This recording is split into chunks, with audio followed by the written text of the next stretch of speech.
Excuse me. Oh, sure. Dad? Something on your mind? Yeah. Palmer Cortland.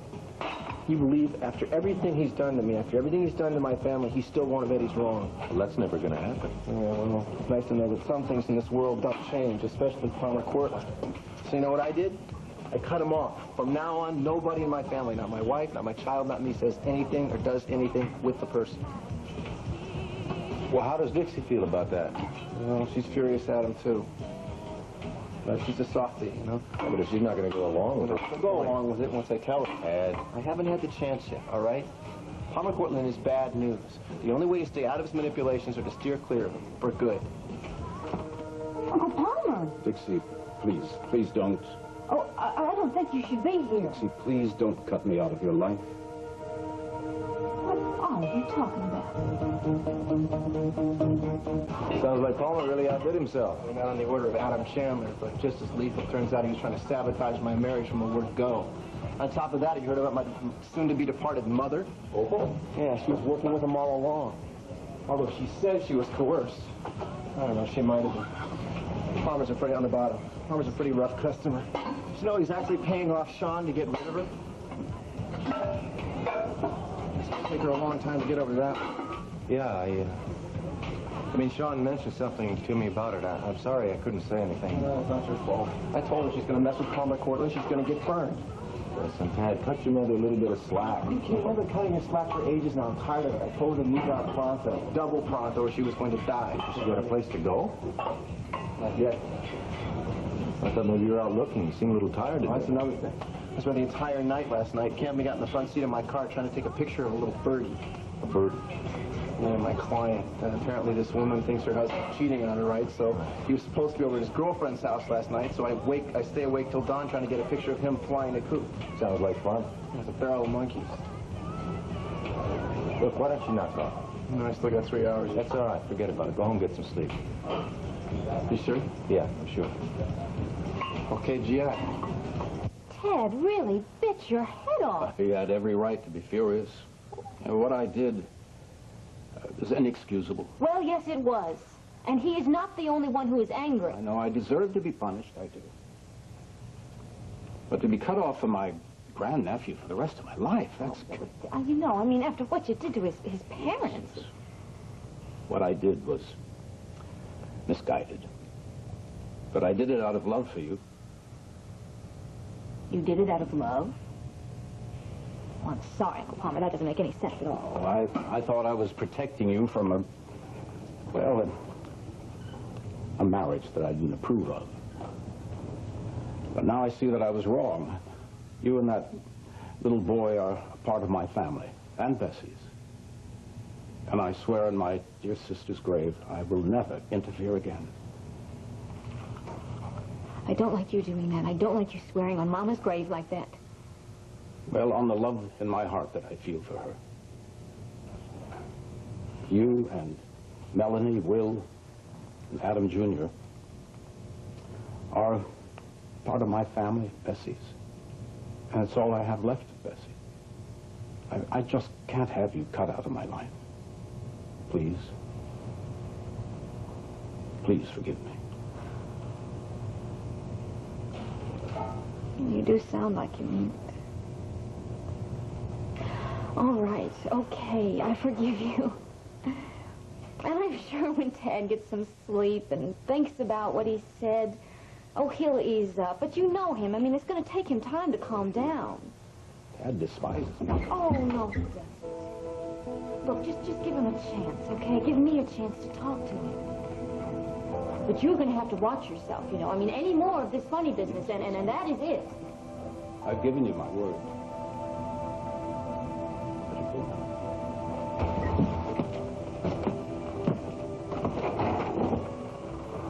Dixie, I'm eternally grateful. Oh, let's get out somehow.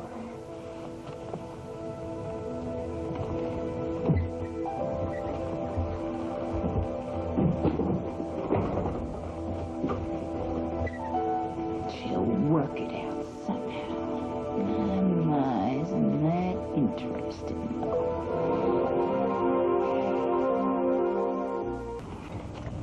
feel so very bad about what happened. I know I did wrong. I do. But I thought I was doing right. And then at a certain point, I just didn't have any say in it anymore. Things were just taken clean out of my hands. Why, Uncle Palmer? The women think heaven only. And you didn't start any of it. Of course not, Dixie. And the idea about the back problem was all his idea. Cross my heart and hope to die sick a needle in my eye. No, my only crime was a mother's natural instinct to be near her family, to love and protect them. You put us through a lot, Opal, you know. Oh, and I am the repentinest sinner that ever walked the face of the earth. I promise you, Dixie. Now, couldn't you find it in that heart of yours, that great big heart of yours, to forgive me? You don't want to throw me out onto the street now, do you? I wouldn't ask me that if I were you. Oh, Dixie. No, you have been terrible, Opal. Downright terrible. You know, Tad and I have just got married, and you never give us a moment's peace. This is our first apartment, and look what you've done to it. I mean, you've turned it into an absolute technicolor nightmare. The baby upstairs, you feed him sugar. The birds, you buy the birds, and you know Tad hates birds. And you conflict, confuse, and upset me at every turn of the drop of the hat. Well, I know that I have made some errors in judgment. I don't deny that, and I have done things that I oughtn't to have done, but I have suffered in my heart more than you'll ever know, Dixie. I will regret this for the rest of my living days. Well, that doesn't make up for what you did. Oh, but Dixie, you are such a loving, gentle creature. You're so kind. I mean, and you're a good wife, too. You really are. You're a jewel in every way. I know you have mercy in your heart. Now, couldn't you find some forgiveness, just a little forgiveness for me? I know you found enough to forgive Palmer. What? What? What have you been doing, listening in on me? Listen, no, I didn't hear a thing. No, I just saw him kissing you goodbye when I was returning, and naturally I made the presumption that some hatchets hadn't been buried. Oh, I can't believe it. Well, if you were standing there, why didn't you just say something if you were watching? I wasn't watching. I just happened on what was obviously a very intimate scene, so of course I made myself scared. Oh, is that right? Well, there was no escaping the conclusion that you and Palmer had made it up, and, well, I must admit, I said to myself, oh, my goodness, here we go again. And what exactly do you mean by that? Well, Dixie, think about it. I mean, how hurt would Tad be? Good grief. To think that his wife would be willing to forgive the man who started this whole catastrophe, and yet she would not be willing to forgive the poor, victimized mother of her husband? You are unbelievable. What are you doing here? Oh, now, Tad, I know that you didn't mean those things. The hell I didn't. Oh, now, sweetheart. I made myself crystal clear. Yes. You were supposed to be out of here by now, Mama. Oh, but you wouldn't really want to do that to your mama. I know that you wouldn't. Tad, I was just telling me that she wants me to stay around indefinitely. That is, if it's all right with you, sweetheart.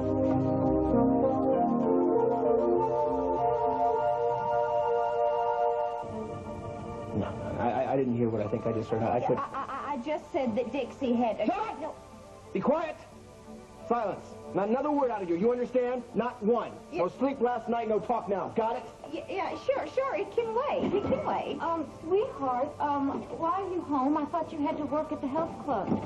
Tom let me off to get some sleep, which I will do as soon as I have a private conversation with my wife. Absolutely. You need your privacy. Of course you do, my poor, sweet, overworked baby boy. I'm gone.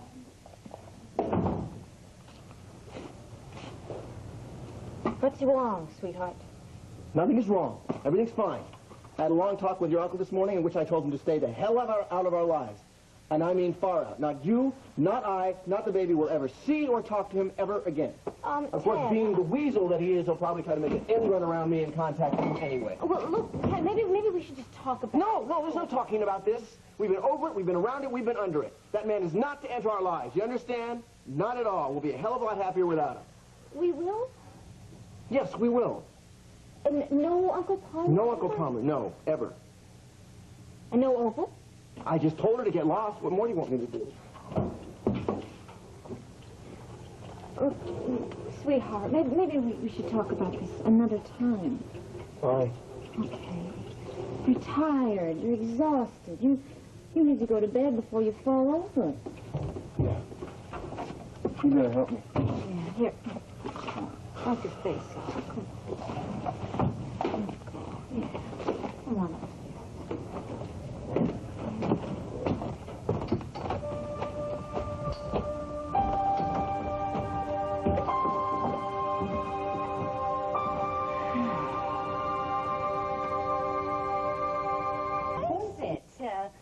A woman's life is really just a series of, you know, making do, making the best of things, making a nice, cozy home for that man of ours, I right? think there's a lot more to life than that, Opal. Oh, yes, such as what? Well, I love Tad and I love Junior, but, you know, I'm here, too. Oh, well, of course you are, darling, but what is it that makes you really deep down, deep happy? It's loving that man of mine. Don't do that. You're going to wake up Ted. Oh, I am not. He's, poor thing, so exhausted, sleeping like a bear in winter. But now, what I was telling you, darling, is that your duty as a wife is to do everything within your power to make that sweet, cuddly little old bear of yours happy, right? Well, yeah. So naturally, you'll be talking Tad into being sensible and letting me stay. Opal, Tad has made it very, very clear he doesn't want you here. Yeah, oh yeah, but that was just that brouhaha Oliver Palmer making him crazy. Now, he's going to calm down, and he's going to be knocking at my door hoping that I will see him any minute. Just you wait and see.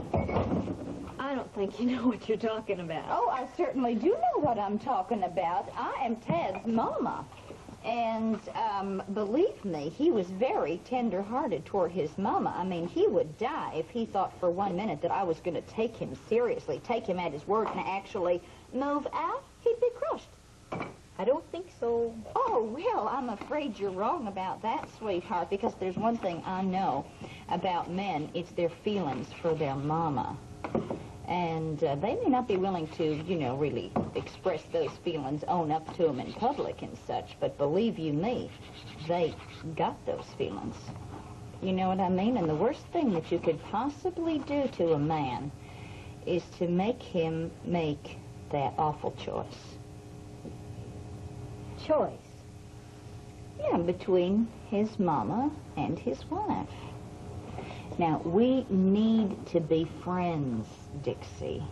Tad needs to feel that he can talk to his mama without his wife giving him dirty looks for a ways. I'm not going to be giving him dirty looks for a week. Well, you know what I mean. He needs to feel that he can, that you accept his mama.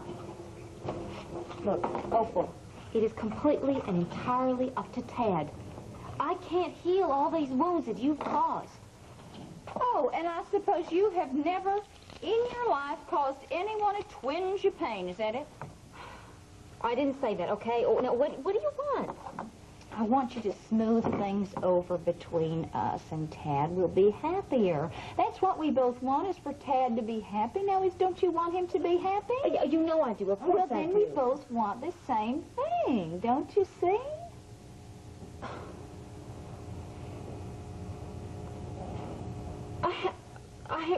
I have to go check on Junior. Okay, it's agreed then. You're going to talk to Tad, because it'd be a crying shame, you know, if him and me and you and Palmer couldn't just be one big happy family.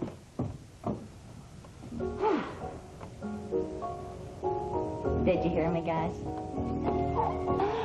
Did you hear your mama just talking that sweet, simple girl into being on our side? Oh, I'm such a smart lady, though, aren't I? Yeah, just never let an opportunity go by. Now, do I know, Sir Grady Bob?